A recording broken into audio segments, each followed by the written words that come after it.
Sir. అంటే secretariat లో పెద్ద ఉద్యోగం వచ్చింది, చాలా హోదా కలిగినటువంటి ఉద్యోగం సార్. సెక్రటరియట్ డబ్బు సంపాదించగలిగే ఈసారి టీచర్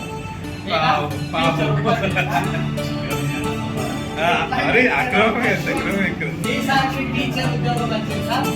ఇద్దరు కూడా పెళ్లి చేసుకున్నారు, పిల్లలైన ఇద్దరు కూడా.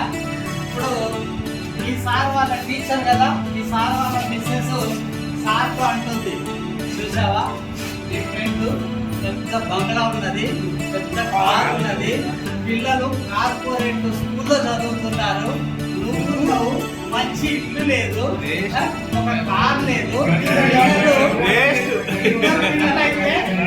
ఒకరేమో గవర్నమెంట్ బండ్లో, ఒకరేమో మామూలు ప్రైవేట్ స్కూల్లో చదువుతున్నారని ఈ సార్ వాళ్ళ మిస్సెస్ ఈయన చాలా చిన్న చూపు చూస్తా ఉన్నారు.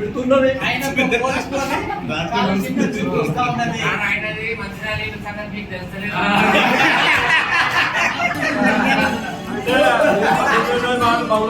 ఇలా కొనసాగుతా ఉన్నది.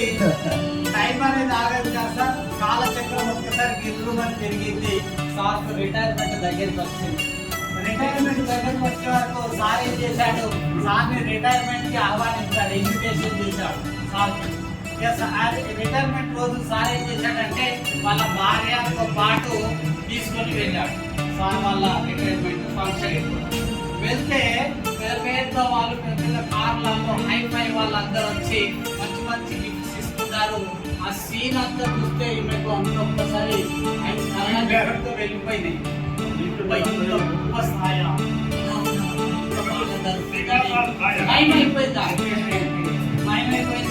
ఇంటికి వచ్చేసారు.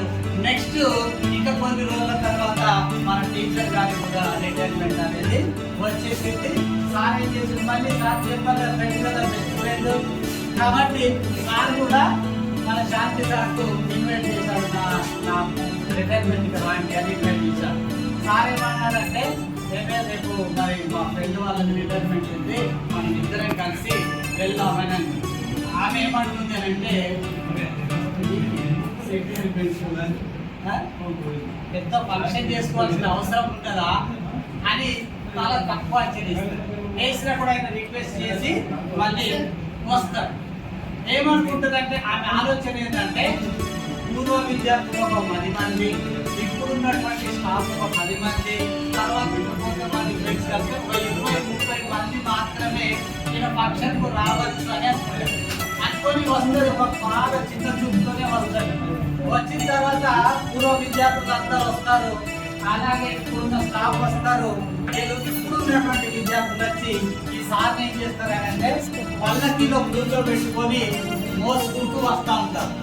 వచ్చేటప్పుడు ఈ సార్ ఏం చేస్తున్నారంటే ఫ్రెండ్ కదా, ఆయన కూడా వచ్చి ఆ పల్లకిని ఒక చేత్తో పట్టుకొని సార్ని తీసుకొస్తా ఉంటే ఇలా మిస్సెస్ ఏమనుకుంటుందంటే, పల్లకిలో మోసులా అని ఒక రకంగా నవ్వుతున్నది ఆమె. ఆ సార్ ఎంత ఫోటో కలిగిన వ్యక్తి, ఆయన కూడా వచ్చి మోస్తున్నాడు అని అంటే రియల్గా ఆయన గొప్పతనానికి మెచ్చుకోవాలి అని ఇలా మిస్సెస్ అనుకోని తీసుకొచ్చారు. స్టేజ్ మీద కూర్చోబెట్టారు. కూర్చోబెట్టిన తర్వాత వాళ్ళ ఓల్డ్ స్టూడెంట్స్ అందరూ వచ్చి సార్కి సన్మానం చేశారు. తర్వాత ఇప్పుడున్నటువంటి స్టూడెంట్స్ వచ్చి సన్మానం చేశారు. తర్వాత వాళ్ళ స్టాఫ్ వచ్చి సన్మానం చేశారు. అంతలో ఒక కాన్వాయ్ వచ్చింది, పెద్ద కాన్వాయ్ వచ్చింది. అందులోకి వెళ్ళి కలెక్టర్ వచ్చాడు. కలెక్టర్ వచ్చి సార్ దగ్గరికి వచ్చి సార్ కాళ్ళకి నమస్కారం చేసి, సార్ నన్ను గుర్తున్నాడా సార్, నేను స్టూడెంట్ సార్, మీ వల్లనే నేను ఈరోజు కలెక్టర్ అయినా సార్ అని గిఫ్ట్ ఇచ్చి సార్కి దండం పెట్టి వెళ్ళి కూర్చుంటాడు. డాక్టర్ వస్తాడు, ఆయన కూడా సార్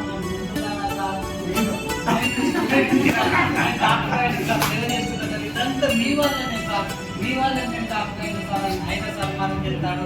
తర్వాత లాయర్, ఇంజనీర్, హెయిర్ రోస్టర్, మన లోకంలో ఎన్ని ప్రొఫెషన్స్ ఉన్నాయో అన్ని రకాల వాళ్ళందరూ వచ్చి సార్కి సన్మానం చేస్తారు, పోతారు, కూర్చుంటా ఉంటారు. ప్రోగ్రామ్ అంతా అయిపోయింది.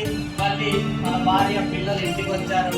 ఇంటికి వచ్చిన తర్వాత సార్ వాళ్ళ అబ్బాయి వాళ్ళ మమ్మీతో అడుగుతున్నాడు, మామ ఇప్పుడు చూసినా కానీ డాడీ చాలా బీదవాడు అని చెప్పేదాన్ని కదా, సార్కి పెద్దగా గొప్పతనం అని లేదని కదా, మనకి డాడీ ఎంత గొప్ప ఐశ్వర్యం ఉందని ఎప్పుడు చెప్పలేదేంటమ్మా అని అంటుంది.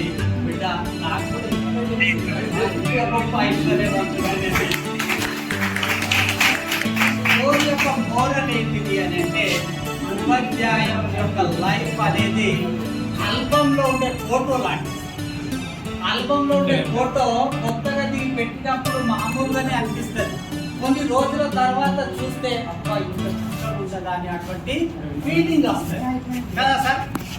అయితే ఈ సందర్భంగా నేను ఒకటి ఏం చెప్పదలుచుకున్నానంటే, మన ప్రభుత్వ బడిలో వచ్చేటువంటి విద్యార్థులు కూడా పేద వర్గానికి చెందిన వాళ్ళు ఉంటారు కాబట్టి మనము వాళ్ళకు ఈ ఉపాధ్యాయ వృత్తి చాలా గొప్పది, చాలా నోబుల్ ప్రొఫెషన్.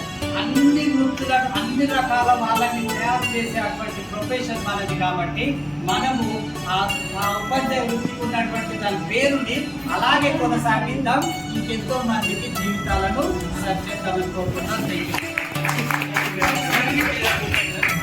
రాజేష్ గారు అద్భుతమైనటువంటి అసలు ఉపాధ్యాయుడు గురువు అంటే ఎంత ప్రీషియస్ ఆయన పదమో అని మనందరికీ తెలుసు.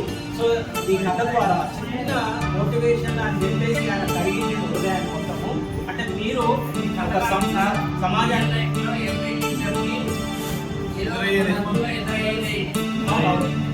అంటే కొత్తది కాదు, కాకపోతే అది మళ్ళీ మనం చెప్పుకుంటున్నాం.